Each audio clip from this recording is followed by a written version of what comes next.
আসসালামু আলাইকুম ভাই। ওয়ালাইকুম আসসালাম। ভাই ভালো আছেন? ভাই ভালো তো আছি। ফ্যানগা গরম ভাই, মেলা টেনশনে থাই বুঝছেন। এই দুনিয়ার টুর নিয়ে মনে করেন যে দুনিয়ার টেনশন আমার।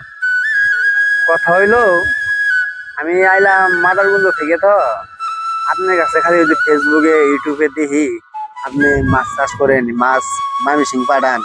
কিভাবে পাঠান না পাঠান এলানি কি পরামর্শ দিবেন? আমি তো আমার এলানি খেত ইতিহাস আছে, পুকুর আছে, কিভাবে করান যা বুদ্ধি দিলে ভালো হতো। টুর তো ভাই আছে, আপনার চালান পাতি আছে। চালান বাতি তো নাই, দেখতেছি চেষ্টা করবো যে ব্যাংক ট্যাঙ্ক লোন করে তো কিছু করা যায়। বুদ্ধি নিবে রাইছি কেন, তো আপনি তো বিশাল বড় পুকুর, আপনি তো অভিজ্ঞতা অনেক, এলানি জল দিতেন ভালো হইতো।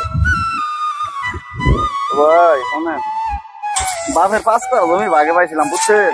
হ্যাঁ, ওই 5 কাঠা জমি মনে করেন যে মাছ চাষ করে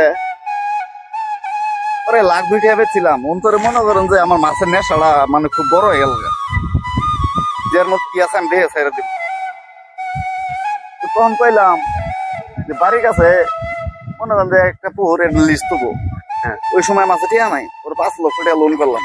হ্যাঁ। লোন করে হেরে মনে করেন যে এই পুকুরটা হয়েছে মনে করেন যে আপনার 8 বিঘের মতো। পরে এই পুকুরটা নিয়ে 2 বছরে আমি মনে করেন যে প্রায় 50 লাখ টাকা মাছ বেচছি। 50 লাখ টাকা মাছ বেচার পরে মনে করেন যে এ দেখেন আমার মাছের সাইজ দেন। হ্যাঁ, আমার মনে করেন যে আমার মাছ দিয়ে মনে করেন যে ময়মনসিং, ঢাকা এই বিভিন্ন জায়গা থেকে মনে করেন যে পাইকার আরবদারি আয় মনে হয় আমার কাছে মাছ নেবে। ফেসবুকেও দেখি, ইউটিউবে দেখি। এখন কি পরামর্শ দিলে একটু ভালো, একটু শর্ট করে বলেন, দুরন্ত থেকে আসছি তো। শুনুন ভাই, হ্যাঁ, যেহেতু আইসেন হ্যাঁ বলেন। মনে হয় যে মাছ, গরু, মুরগির খামার, এটার মধ্যে হয়েছে টাকা বুঝছেন। আপনি যেহেতু করবেন হুম। আইসেন ভালো কথা, আমি পরামর্শ দিই। আমার মাছের সাইজ দেখেন, দেখেন আমার মাছের সাইজ না, মাছের সাইজ ভালো আছে। দেখেন।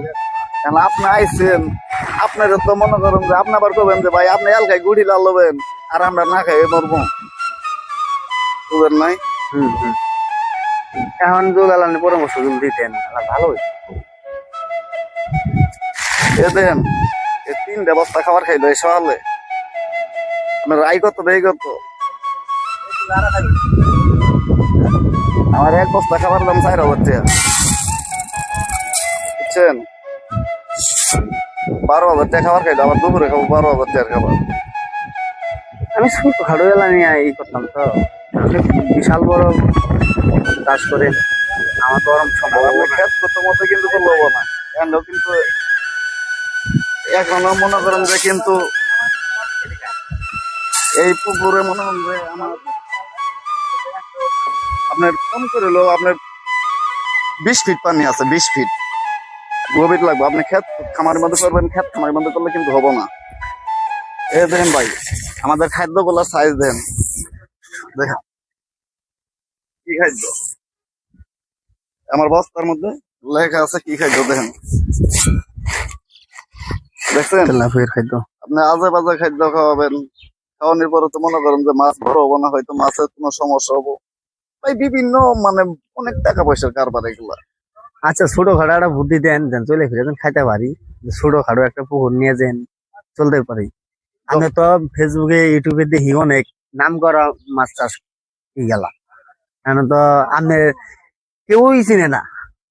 মধুর কথা কই, খালি গাছের মধু, গাছের মধু, মধু তো খাই গাছের মধ্যে। এনা যে আপনার নাম যে মধু, এটা তো জানি না। এনা আইসি খুঁজে খুঁজে কেউই পারবে না, আপনার বাড়ির লোকও চিনে না মধু। আচ্ছা ভাই, ওই দেখেন আমি এখন ওই যে ওখান থেকে আমি কিছু আপনার ওই ইয়ার পোনা মাছ বিক্রি করবো। ওই দেখেন আমাদের জাল ওই পুকুরে নেওয়া হচ্ছে, আপনারা দেখেন। আচ্ছা, আমার একটু চালু করে একটু পরামর্শ দিলে ভালো হয়। আমি একটু যাইমুগা তো, সময় কম, আকাশের অবস্থা খারাপ, বাড়িতে যাইতে হইব। আকাশের অবস্থা খারাপ, এই সময় মনে হয় যে পুকুরে আমার খাবার দেওয়া যাবো না, হয়তো মাছ অক্সিজেন ফেল করতে পারে না, আমি এই খাবার আর দেবো না। এই খাবার আর মনে করেন যে তাহলে ভাই আমার তো যুক্তিটা দিলেন না। আচ্ছা ভাই, আমি আপনার যুক্তিটা দেবো। হ্যাঁ, বস্তার কানিটা একটু ধরেন। হ্যাঁ, বস্তার কানিটা একটু ধরেন, আমি খাবারটা দেবো না এখন। আমি খাবারটা বাইন্দে এখানে তো দিই। আসলে তো আমি এখন খুব বিজি, একটু ওয়েট করেন।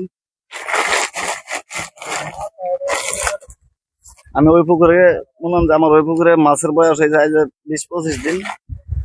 মাছের সাইজটা দেখেন কিভাবে মাছ আবাদ করতে হয়।